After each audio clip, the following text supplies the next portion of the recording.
حضرت سیدہ زینب، حضرت فاطمہ کی وہ لخت جگر جو میدان کربلا میں امام حسین برابر کی شریک رہی سیدنا امام حسین کے ساتھ۔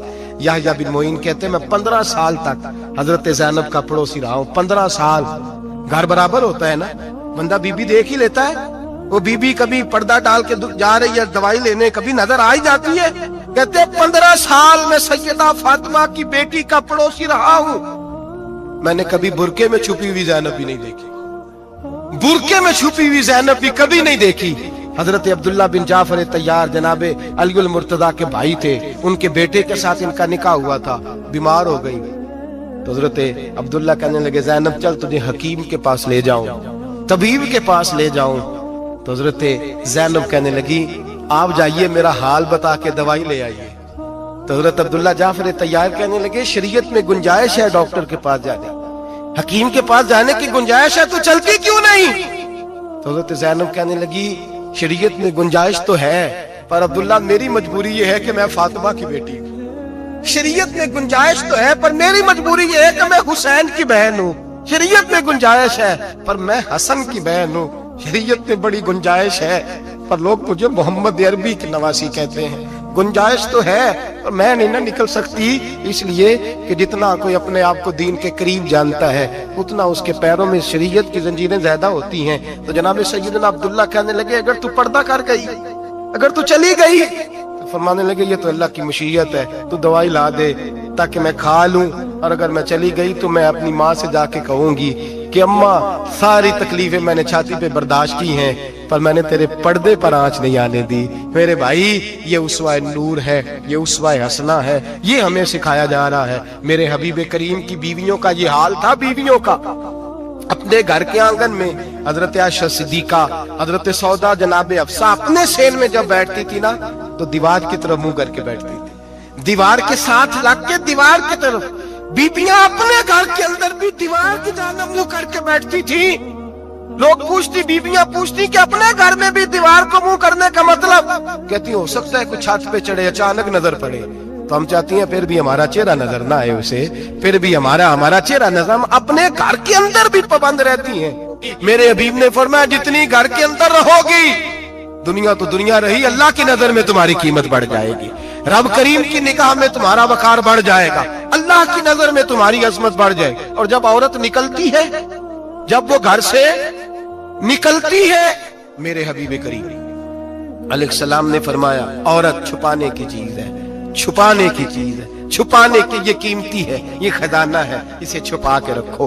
فرمایا جب یہ گھر سے نکلتی ہے، فرمایا اور کوئی دیکھے نہ دیکھے شیطان اسے دیکھتا ہے۔ میرے حبیب کریم سید عالم نور مجسم شفیع معظم صلی اللہ علیہ وسلم نے فرمایا زنا صرف شرمگاہ کا نہیں ہوتا، حضور نے فرمایا آنکھیں بھی زانی ہوتی ہیں، کان بھی زانی ہوتے ہیں، زبان بھی زانی ہوتی ہے۔ بخاری مسلم دونوں میں موجود ہے۔ صحابہ نے عرض کی حضور زبان کیسے زانی ہوتی ہے؟ فرمایا جو نماز کے باوجود گند بولتا ہے، غلیظ گفتگو کرتا ہے، وہ زبان کا زانی ہے۔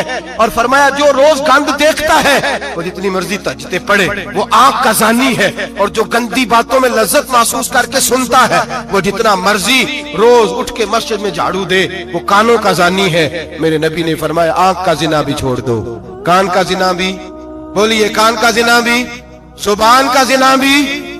مسند امام احمد بن حنبل اٹھائیے، ایک صحابی نے عرض کی حضور نماز میں دل نہیں لگتا، میرا قرآن پاک میں دل نہیں لگتا، درود و سلام میں دل نہیں لگتا۔ آمینہ کے معصوم لال نے کیا جواب دیا؟ حضور نے فرمایا جا اپنی نظر جا کے پاک کر لے، اللہ کے نبی کا وعدہ ہے تیرا سجدے میں دل لگنے لگ جائے گا۔ جا اپنی آنکھ کو طہارت دے، وضو کرا، نظروں کو پاک کر، اللہ کے رسول کا وعدہ ہے تیرا قرآن پاک میں دل لگے گا۔ جا کے اپنی نظر کو پاک کر، وعدہ ہے تیری زبان پہ درود و سلام جاری ہو جائے گا، اللہ کا ذکر جاری ہو جائے گا۔ میرے بھائیوں عورت کا پردہ، عورت کا حجاب دین میں اسی طرح فرض ہے جس طرح نماز فرض، جس طرح روزہ فرض ہے، جس طرح زکوٰۃ فرض ہے، اسی طرح عورت کا پردہ بھی فرض ہے۔ اگر کسی گھر میں عورت پردہ نہیں کرتی اس گھر کے مکین سارے اللہ کے حضور جواب دے ہیں۔ میرے حبیب کریم علیہ السلام نے جس عورت کو پسند کیا، جس عورت کی تعریف کی، جس عورت کے بابت میرے نبی نے ارشاد فرمایا، وہ بڑے خوبصورت لفظ ہیں۔